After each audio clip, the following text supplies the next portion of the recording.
আসসালামু আলাইকুম, ঈদ মুবারক। ইরান আমেরিকার যুদ্ধবিরতি ঘোষণা, ইরানের 10টি দাবি দেওয়া টেম্পুর নিকট পেশ করা হয়েছিল। টেম্পু বাবাজি তার সম্মতি দান করেছেন।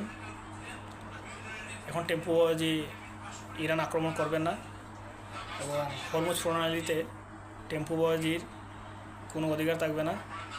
টেম্পু বাবাজি জাহাজ বা অন্য কোনো জাহাজ হরমুজ প্রণালী দিয়ে যাতায়াত করলে অবশ্যই ইরানকে টোল দিতে হবে। মধ্যপ্রাচ্য থেকে যত ইরানি সেনা আছে সবই উর্দু করতে হবে, এটা ইরানের দাবি।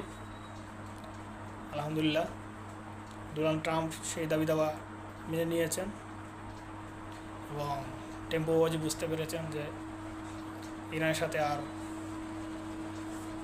তেরামি করলে চলবে না। ওকে।